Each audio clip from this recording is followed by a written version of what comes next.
샬롬. 네, 오늘 8월의 또 마지막 날이네요. 오늘도 변함없이 주님의 말씀 앞에 나오신 우리 성도님들 주님의 이름으로 환영하고 축복합니다. 같이 기도하겠습니다. 사랑이 풍성하신 아버지 하나님, 오늘도 저희를 붙들어 주시고 또 새 힘을 주시고 주님 은혜 가운데 살아가게 하시니 참 감사합니다. 저희들의 10년 가운데 충만하셔서 저희의 갈 길을 인도하여 주시고 우리 각 사람에게 또 필요한 오늘의 레마의 말씀을 주셔서 저희가 살아계신 주님을 경험하고 하나님 나라가 저희 가운데 임하시는 그런 기쁜 하루가 되게 하여 주시옵소서. 예수님 이름으로 기도드리옵나이다. 아멘.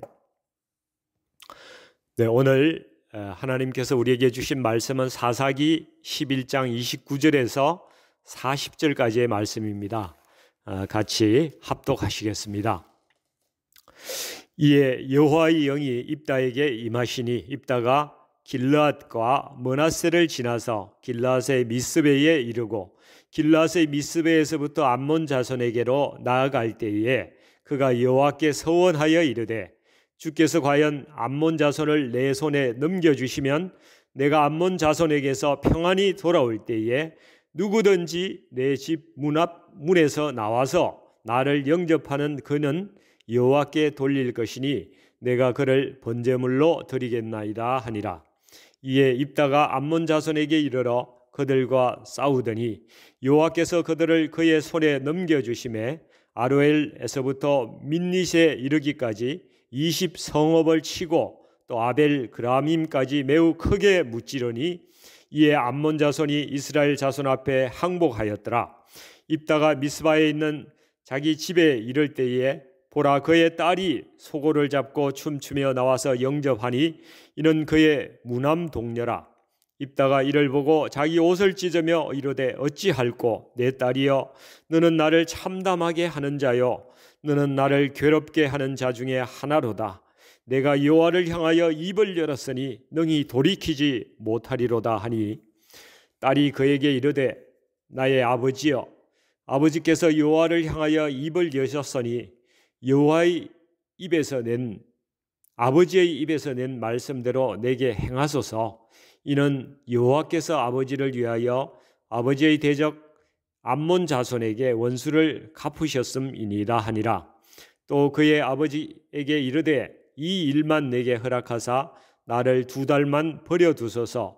내가 내 여자 친구들과 산에 가서 나의 처녀로 죽음을 인하여 애곡하겠나이다 하니 그가 이르되 가라 하고 2달을 기한하고 그를 보내니 그가 그 여자 친구들과 가서 산 위에서 처녀로 죽음을 인하여 애곡하고 2달 만에 그의 아버지에게로 돌아온지라. 그는 자기가 서원한 대로 딸에게 행하니 딸이 남자를 알지 못하였더라. 이것이 이스라엘에게 관습이 되어 이스라엘의 딸들이 해마다 가서 길르앗 사람 입다의 딸을 위하여 나흘씩 애곡하더라. 아멘. 네, 오늘은 입다의 서원에 감추어진 놀라운 은혜라는 제목을 가지고 이스라엘의 대사사 중 한 명인 그 입다를 통해서 우리에게 주시는 하나님의 교훈을 한번 나누어 보려고 합니다. 이제 사사기 10장 6절이 굉장히 중요한데요. 이 사사기 10장 6절을 보면은 이스라엘 자손들이 이전과는 더 완전히 무너진 삶을 살아가고 있었다고 말씀하고 있습니다. 이전까지는 이렇게까지 이스라엘이 이방의 우상들을 섬기지는 않았습니다. 그런데 이제 보니까 이스라엘 전역에서 가나안의 신인 바알과 아스타롯을 섬기고 있고 또 북쪽의 아람의 신인 림몬을 섬기고 또 북서쪽에는 시돈의 신 에시문이라는 신을 섬기고 있고 남쪽에 모압 지방이 있는데 모압의 신인 그모스도 섬기고 동쪽에는 암몬 자손 그들의 신인 밀곰을 섬기고 있고 서쪽의 블레셋 사람들의 신은 다곤이라고 하죠. 이렇게 많은 신들을 섬기고 백성들이 여호와를 버리고 여호와를 섬기지 아니하였다고 말씀하고 있습니다. 정작 중요한 하나님의 은혜를 망각하고 다 잊어버리고 있는 것입니다. 그래서 하나님께서 이들을 블레셋과 암몬의 손에 넘기셨다고 말씀합니다. 요단강 동쪽에 있는 길앗 지방은 갓 지파와 므낫세 반 지파, 그들이 거주한 땅인데 바로 길앗 지역의 동쪽에 암몬 족속이 사는 땅입니다. 이 암몬 족속이 길앗 지역을 18년 동안을 억압을 하다가 이제는 그 요단강을 건너서 서쪽에 유다와 베냐민과 에브라임 지파의 땅까지 침략해오는 그런 상황이 된 것입니다. 지금까지는 백성들이 또 회개하면은 하나님께서 바로 사사를 세우셔서 또 구원해 주셨는데 이번에는 하나님께서 응답을 하지 않으십니다. 엄청 노하신 것이죠. 아무리 설득을 해도 자꾸만 더 악한 길로 빠져들어가는 그 자녀에게 아버지가 뭐라고 말씀하십니까? 내가 자식 없는 셈 치겠다. 네 마음대로 살아봐라. 이렇게 말씀하지 않으십니까? 바로 이와 같은 말씀이 10장의 13절과 14절의 말씀인데 같이 한번 읽어보겠습니다. 너희가 나를 버리고 다른 신들을 섬기니 그러므로 내가 다시는 너희를 구원하지 아니하리라. 가서 너희가 택한 신들에게 부르짖어서 너희의 환난 때에 그들이 너희를 구원하게 하라 하신지라. 하나님께서 말씀은 그리하시지만은 우리가 이 아버지가 돌아서서 우는 것이 그 아버지의 마음입니다. 또 10장 16절을 보십시오. 이스라엘이 회개했을 때에 여호와께서 이스라엘의 공고로 말미암아 근심하시니라 이렇게 말씀을 하고 있습니다. 이것이 참 아버지의 마음입니다. 그렇지만 이번에는 아직 구원할 사사를 세우시지도 않고 가만히 계십니다. 이때 백성들이 마음이 다급해지죠. 암몬이 쳐들어오니까 대응은 해야 되겠고 요단강 서쪽에 유다, 베냐민하고 동쪽의 길앗 지방 사람들이 이제 베냐민 지파의 땅인 그 미스바에 모여가지고 진을 치고 누가 암몬하고 먼저 싸울꼬. 지금 이스라엘에는 리더가 없습니다. 용사가 없습니다. 하나님이 세우신 사사도 없습니다.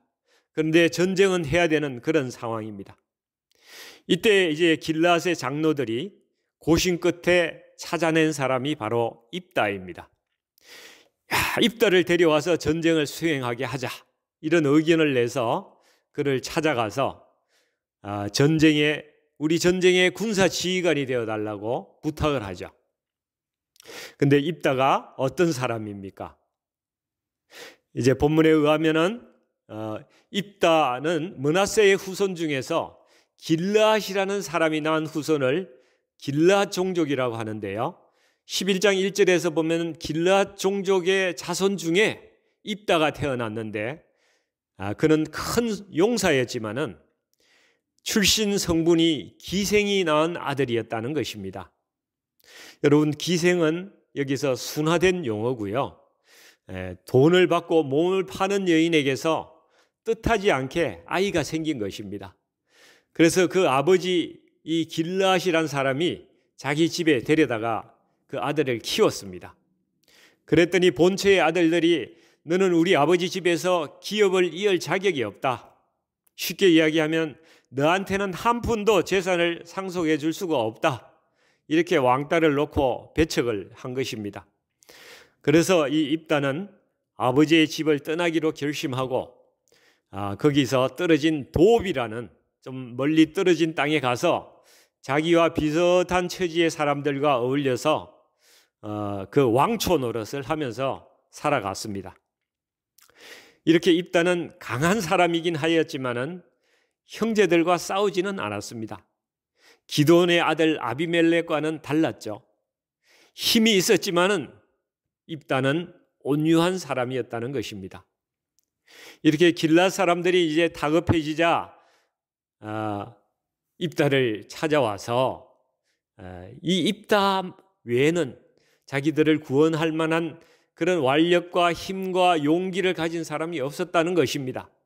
그래서 당신이 와서 우리의 장관이 되어달라. 이때 장관은 군 지휘관을 이야기하는 것입니다. 근데 11장 7절을 보시면은 입다가 거절을 하죠. 너희가 나를 미워해서 쫓아내놓고 이제 와서 나를 찾느냐? 그러니까 8절에 길라 종족의 장로들이 네가 우리를 구원해 주면은 너를 군 지휘관뿐만 아니라 길앗의 머리로 우리의 지도자로 삼겠다고 수정을 해서 오파를 제시합니다. 그런데 이제 9절부터가 정말 중요한데요. 9절부터 11절까지 말씀을 보면은 누가 보더라도 불황하로 그냥 건달같이 이렇게 그런 사람으로 알았던 입다가 사실은 하나님을 의지하는 사람이었고 하나님을 정인 삼고 싶은 사람이고 하나님께 믿음으로 기도하는 사람이었다는 것을 말씀하고 있는 것입니다. 그래서 신약의 히브리서 11장 믿음의 장에 가서 보면은 입다를 믿음의 영웅으로 평가하고 있습니다. 이스라엘에서 자기들이 적통자라고 합법적인 사람들이라고 스스로를 생각하는 사람들, 다시 말하면 길앗의 본처의 아들과 같은 사람들은 하나님을 찾지도 않고 자기들 생각대로 자기들을 구원할 힘센 자를 찾아서 입다 앞에 자신들을 구원해달라고 요청하고 있는 반면에 고향에서 기생의 아들이라고 쫓겨나서 이방 땅에서 어쩌면 개와 같이 취급을 받으면서 그렇게 살아가던 사람은 하나님을 찾고 하나님을 의지하고 하나님께 기도하고 있는 것입니다. 마치 이스라엘이 이방인을 찾아와서 구원의 길이 어디 있냐고 묻고 있는 것과 같습니다. 이방인이 예수 그리스도의 복음을 받고 약속을 가진 자가 되었고 기업을 잇는 자가 되었고 유일한 구원의 길이 예수 그리스도께 있다는 것을 먼저 알게 된 것입니다. 입다는 예수 그리스도를 만난 그 이방인을 상징하고 있습니다. 그리고 사사기의 저자이신 하나님께서 이스라엘아, 내가 지금 어디에 서 있느냐? 내 모습을 정직하게 돌아보라. 이렇게 꾸짖고 부끄럽게 하시는 것입니다. 오늘 저와 여러분에게, 우리에게 하나님께서 이렇게 말씀하고 있는 것과 같습니다. 네가 목사냐? 네가 안수집사냐? 내가 권사냐? 그것은 아무것도 아니다. 지금 너는 무엇을 의지하고 살고 있느냐? 내가 돈을 의지하느냐? 학벌이나 집안이나 경력이나 내 외모를 의지하느냐? 나는 기생의 자식일지라도 비록 배운 것도 없고 출신도 미약하고 삶도 거칠고 세상에서 보면 아무 보잘것 없더라도 그 마음의 중심에 하나님을 경외하고 하나님을 사모하는 마음이 있는지 나는 그것만 보고 있다. 나는 하루 종일 그런 내 자녀만 바라보면서 그가 기쁠 때 내가 같이 웃고 그가 힘들어할 때 내가 같이 아파한다. 이렇게 하나님께서 말씀하고 계십니다. 여러분, 내가 지금 다른 사람에 비해서 좀 부족하다고 생각하세요? 집안과 출신과 배경과 학벌과 여러 가지 여건 때문에 컴플렉스가 있으세요? 그동안 이런 문제로 입다와 같이 서러우셨습니까? 괜찮습니다. 네버 마인드. 내 마음의 중심에 하나님이 계시면 괜찮습니다. 우주 만물의 주인이신 하나님이 내 아버지시고 내 편이시기 때문입니다. 제가 존경하는 어느 목사님이 이런 말씀을 하셨어요. 하나님이 내 아버지라는 마음이 내 마음에 막 확고해지니까 이제 앞산도 내 정원이고 뒷산도 내 동산이라고. 그리고 비행기도 우리 아버지 것인데 나는 그거 한 번만 타고 공항에 그냥 버리고 간다. 비행기도 일회용으로 여길 만큼 내가 부유하다고 그렇게 말하는 것을 들었습니다. 여러분, 우리도 이런 자긍심으로 살아갔으면 참 좋겠습니다. 11장 12절부터 28절까지는 말씀이 길지만은 입다가 드디어 이제 이스라엘 구원하기로 결심하고 암몬의 왕과 먼저 협상을 하는 내용입니다. 암몬 왕의 침략의 명분이 무엇이었습니까? 너희 이스라엘 민족이 출애굽할 때에 우리 땅을 점령했으니까 그것을 돌려달라는 것입니다. 그런데 이것이 사실일까요? 신명기 2장 19절을 보면은 하나님께서 암몬 자손의 땅은 이스라엘에게 기업으로 주지 않았다고 말씀합니다. 그리고 그들과 다투지 말라고 하셨습니다. 그래서 이스라엘은 그들의 땅을 피해서 올라왔습니다. 점령한 사실이 전혀 없어요. 그런데 이스라엘 지파들은 자신들의 출애굽의 역사를 전혀 모르고 다 잊어버리고 암몬의 거짓된 주장에 대응도 못하고 있다가 입다라는 사람이 비로소 과거에 있었던 하나님의 역사를 알고 정확히 언급하고 있는 것입니다. 여러분, 입다가 영의 사람이었을 뿐 아니라 말씀의 사람이었다는 증거이죠. 출애굽 때에 하나님께서 이스라엘 백성에게 어떤 일을 행하셨는지를 그 백성에게 기억하라고 누누이 강조했는데 그것을 이스라엘이 지금 다 잊어버리고 있는 것입니다. 그러나 입다는 그것을 기억하고 자신의 마음의 중심이 하나님께 있었던 사람인 것입니다. 그러니 입다에게 하나님의 영이 임하는 것입니다. 29절 보시면 이에 여호와 영이 입다에게 임하시니 라고 하지 않습니까? 그런데 전쟁에 나가면서 여러분, 입다가 이제 서원을 하나 하고 있습니다. 30절 말씀이죠.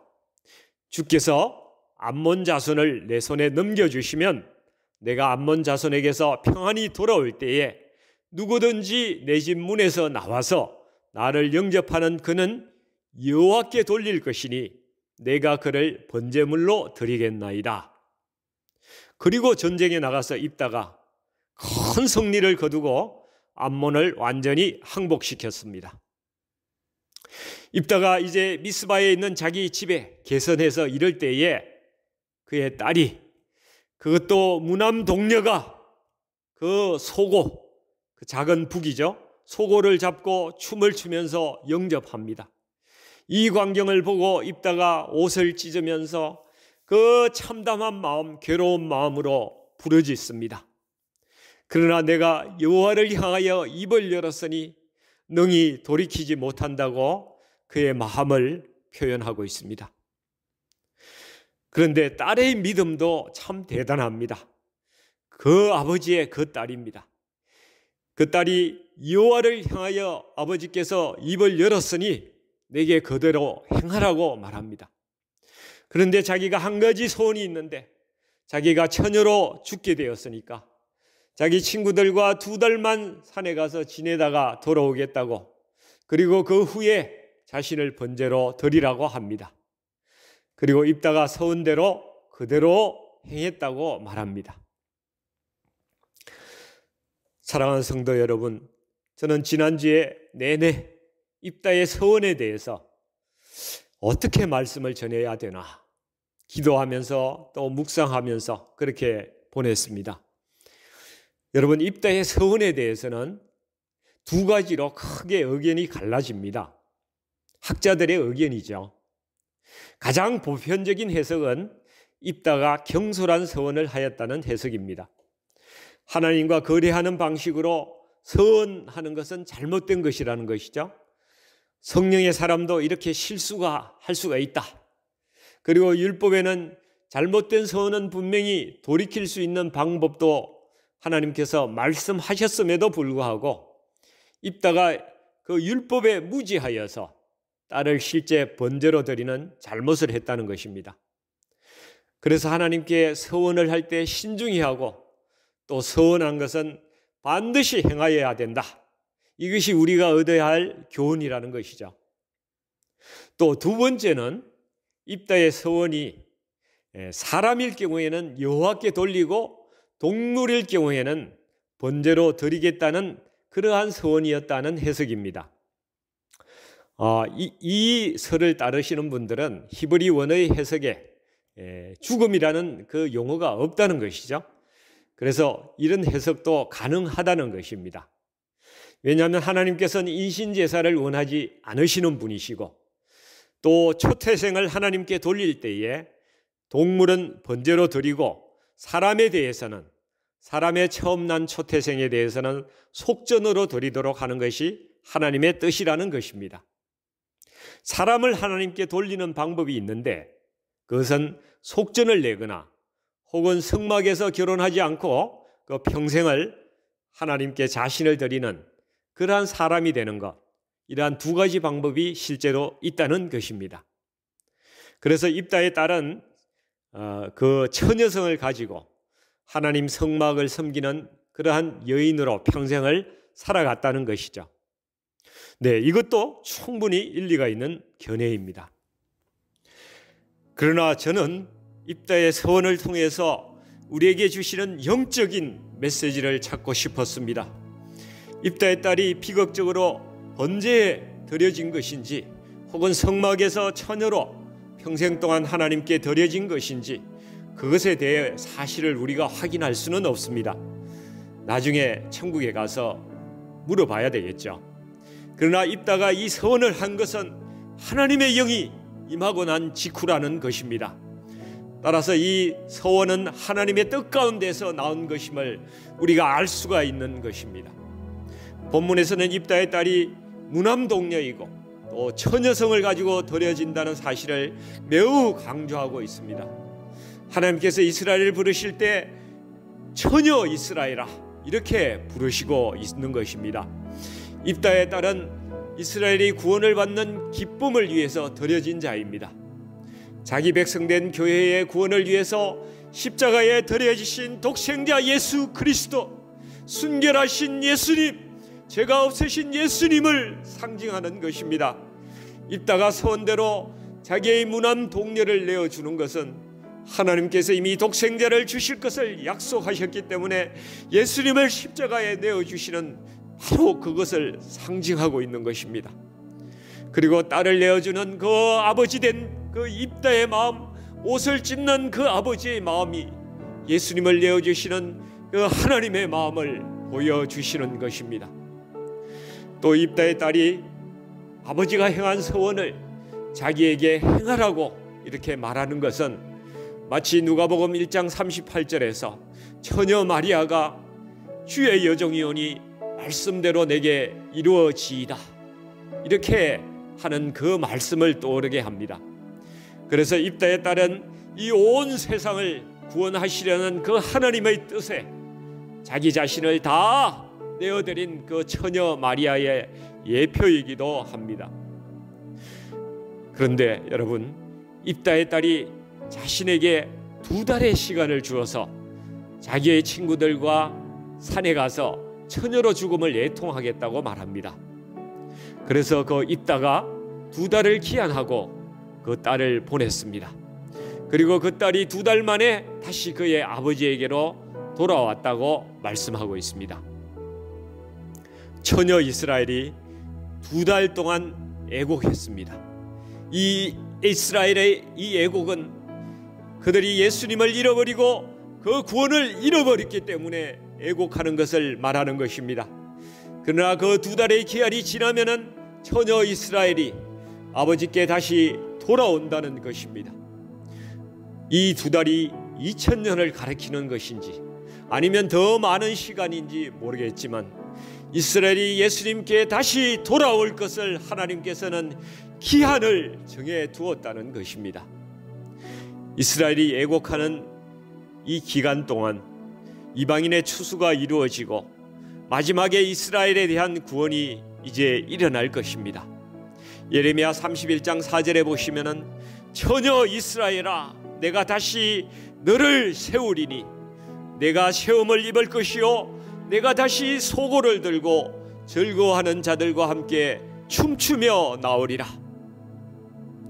하나님께서는 자기 백성을 온전히 구원하시는 그날의 기쁨을 입다의 딸이 소고를 들고 춤추며 즐거워하는 것으로 표현하고 있습니다. 입다의 서원과 그 딸이 순종하여 자기를 내어준 이 사건은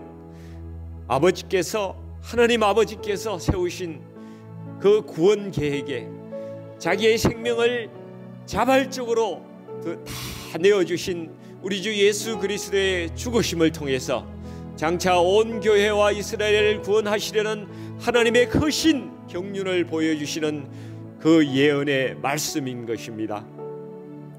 이렇게 모든 성경은 우리 주 예수 그리스도를 통한 구속을 알려주시기 위해서 하나님께서 주신 귀하고 복된 은혜의 말씀입니다. 오늘도 우리에게 영원한 생명을 주시는 그 하나님의 모든 섭리를 감사하면서 우리 주 예수 그리스도 안에서 기쁨으로 나아가는 귀하고 복된 하루 되시기를 간절히 축원드립니다. 같이 기도하겠습니다. 하나님 아버지, 입다를 통해서 하나님께서 저희에게 전해주시는 말씀을 들었습니다. 불우하게 태어난 사람이지만은 그가 온유함으로 살았고 하나님의 말씀을 알고 붙들었던 기도의 사람 입다를 하나님께서 성령의 사람으로 세워주셔서 하나님의 구속사에 쓰임받게 하신 것을 봅니다. 저희도 더 온유한 사람 되게 하시고 말씀에 순종하며 오로지 예수님께만 붙들려 사는 사람 되게 하여 주시옵소서. 주님께서 다시 오실 날을 기다리면서 오늘도 믿음으로 승리하는 사람 다 되게 하여 주시옵소서. 예수님의 이름으로 간절히 기도드리옵나이다. 아멘.